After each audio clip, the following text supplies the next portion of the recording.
difficult is it to transition into the dating life again or just the sex life? I mean, I'm assuming, let's be honest, if you're getting out of a divorce or a long-term relationship, you probably haven't had sex for quite a while. Well, I mean, I don't know if I'm typical of most people, but I would guess that most marriages at their very end are probably, they say if you took a nickel for every time you had sex when you're in the first year of your marriage, or a penny every time for the first year, and then a nickel every time for the next 10 years, you'd have more money at the end of the first year. And I think that at the end of your marriage, especially if it's not working out, nobody's having sex. So I think it's really important. It's obviously, for me and for I think many men and I think many people, the first order of business almost when you get out of a relationship is, all right, how am I going to have sex again? Who am I going to have sex with? I was going to say, in a marriage, when the couple is not getting along and the sex starts to go bad or go south, as the case may be, and sometimes it leads to a sexless relationship or it leads to sexual activity, which is just accented each and every time by disappointment and frustration. So coming away from that and getting out of that, the opportunity to redefine yourself sexually and have a different experience where sex isn't about disappointment and frustration becomes really a welcome both relief and opportunity in the aftermath of the divorce. Part of getting divorced is recognizing that you're starting your life over again in a large, really big way.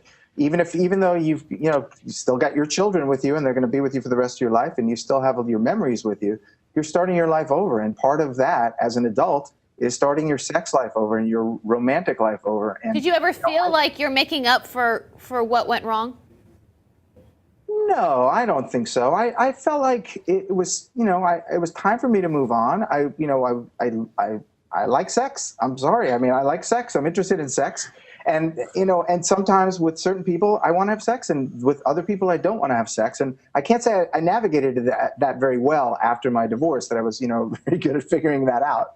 But, I did the best that I could. And I think that also, it's interesting that everyone talks about expectations, because I think that's a really important point.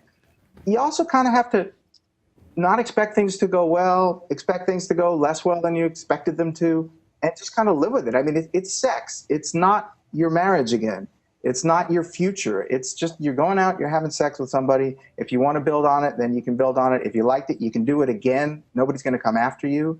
And I think that's kind of a healthy attitude to have. You just got to kind of put it in its proper place, because you've got a lot going on otherwise in divorce, and this is just one component of it. The truth is exactly that when you want to have meaningful sex, it's oftentimes packaged with some emotional connection. And when there's an emotional connection, there's a sharing that goes on. And first you start out sharing the physical sexual pleasure and enjoyment. And when that feels good and you feel most importantly comfortable and safe with that person, then you start to feel inclined to share more of your life, whether it's meet my family or sharing your children or sharing the interests that you have. And before you realize it, that single lane of sex has expanded into a 6-lane highway of friends and family and hobbies and food and movies that you enjoy.